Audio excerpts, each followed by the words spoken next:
également assistante du secrétaire exécutif de l'association Handicap Afrique, qui en son sein a un centre qui met en œuvre ces actions.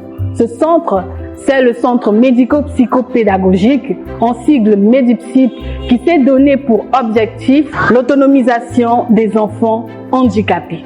Ce centre s'occupe aussi bien des enfants handicapés moteurs, mais encore et surtout des enfants handicapés mentaux.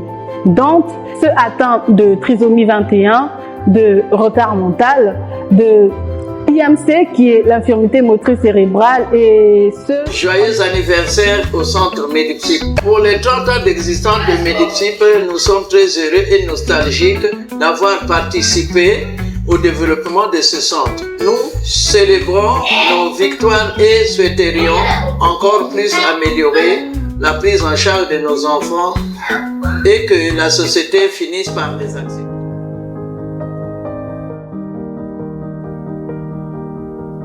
Lorsque je suis rentré au pays en 1992, après ma formation en France, alors j'avais refusé de passer mon temps derrière un joli meuble de l'administration.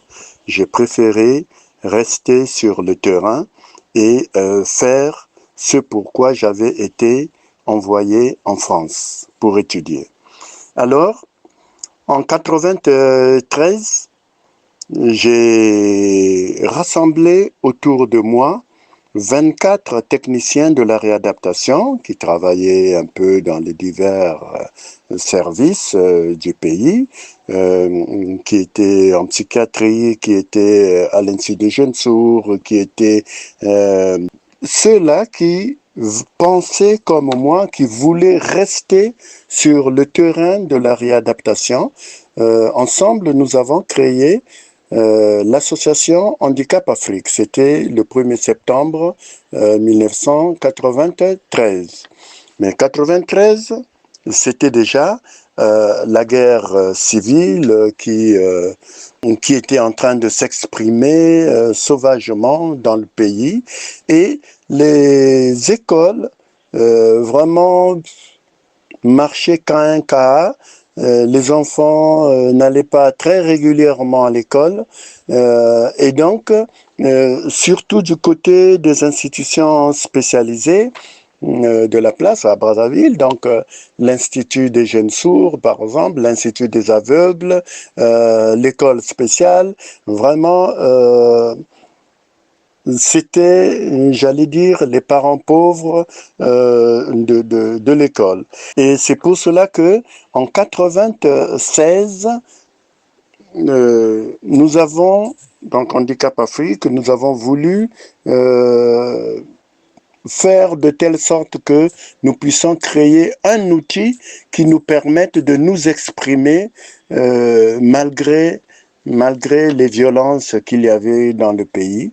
Et nous avons donc créé le 3 janvier 1996, nous avions donc créé le centre médico-psychopédagogique, un centre qui essayait de réunir ceux qui le pouvaient, ceux qui voulaient mettre en pratique ce qu'ils avaient appris à l'école pour que on puisse s'occuper de ces enfants en situation de handicap.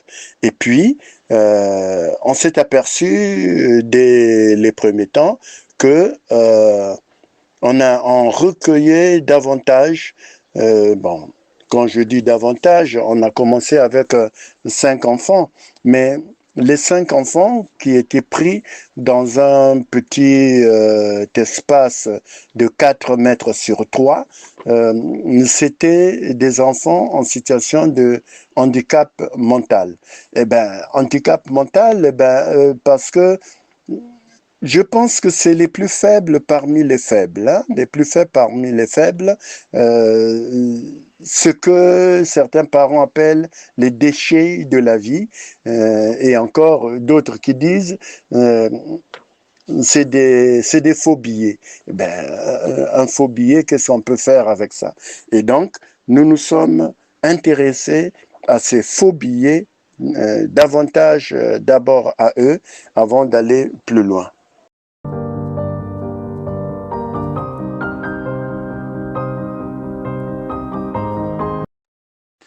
Il nous fallait donc ensuite nous occuper de ces faux billets, de ces déchets de la société, de la vie, pour essayer de leur donner une certaine autonomie d'action, essayer de soulager les parents parce qu'il fallait faire de telle sorte que ces enfants soient de nouveau aimés par ses parents qui les rejetaient, ces enfants qui faisaient la honte de la famille, qu'ils servent quand même à quelque chose au sein de la famille, qu'ils essaient par exemple d'aider à balayer la maison, à balayer la cour, à aller puiser de l'eau aux parents, et comme ça ils vont quand même servir à quelque chose dans la vie.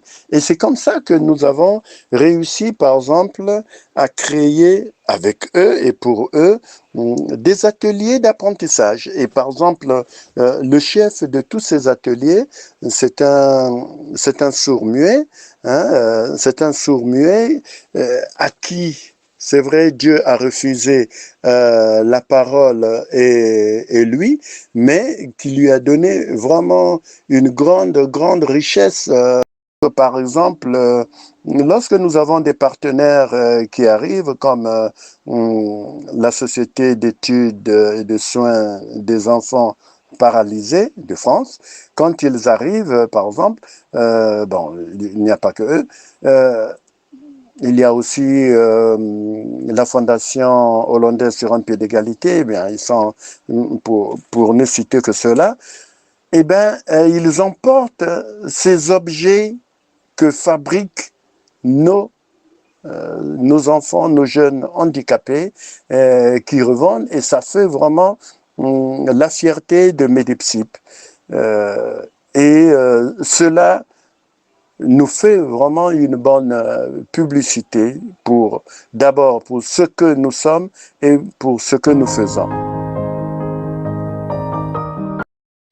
Quand nous avions commencé notre aventure en 93, pour ne pas dire 96, c'est vrai, le monde n'était pas ce qu'il est aujourd'hui. Nous n'avions pas Internet, nous n'avions pas la facilité de communication comme ça.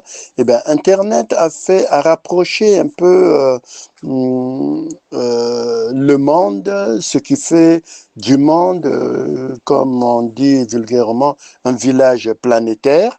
Et donc, aujourd'hui, et déjà comme on l'avait rêvé déjà en 93, Medipsip se veut d'être un lieu de rassemblement de tous les techniciens de divers ordres. Hein?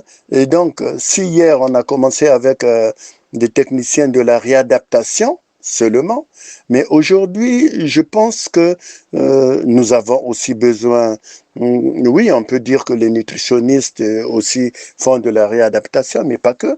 Hein? Ceux qui font la médecine générale, eh ben, c'est vrai, ils peuvent toucher aussi à la réadaptation. Bref, on pense qu'un CMPP, c'est un centre qui devrait rassembler toutes les compétences nécessaires,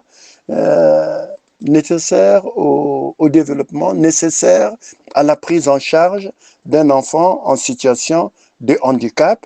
Et c'est tout à fait normal qu'on ait créé au sein de Medipsip une équipe pluridisciplinaire qui rassemble un peu toutes ces compétences pour s'occuper de ces enfants en situation de handicap. Et nous sommes aidés pour cela par la CCEP, c'est vrai. Nous sommes aidés par la Fondation sur un pied d'égalité. Nous sommes aidés aussi par les multinationales UNICEF, PAM, Union européenne et tout ça.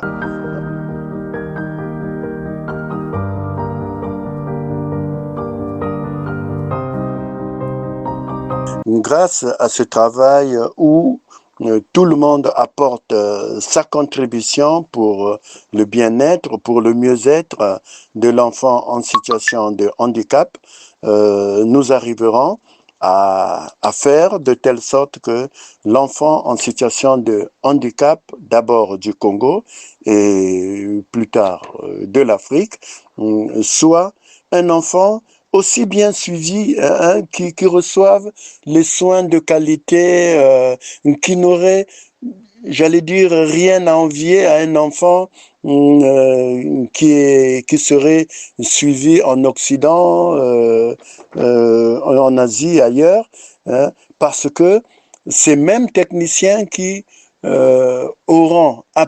auraient appris dans ces différents pays, viendraient mettre en pratique leur savoir, leurs connaissances, et puis adapter aussi ces connaissances aux réalités locales, aux réalités du pays. Et c'était le but initial de Handicap Afrique, lorsque nous avions créé Handicap Afrique en 93. Et donc, c'est prendre le savoir de l'Occident, de l'Asie, tout ça, emmener chez nous et adapté aux réalités locales pour que ce travail, cette expérience puisse durer dans le temps et puisse faire aussi des émules, puisse montrer que, voilà, par exemple, avec les situations, avec les réalités locales, on peut obtenir tel résultat.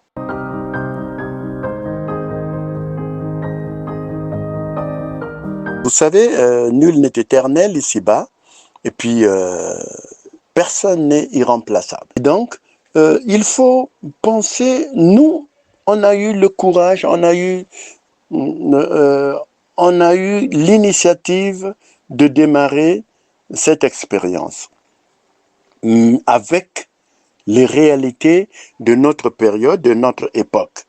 Nous souhaitons qu'aujourd'hui, avec l'évolution des techniques, l'évolution de la société, avec l'évolution en général qui se passe, qu'il y ait les plus jeunes, plus expérimentés peut-être, qui prennent le relais et qui créent un autre Medipsip avec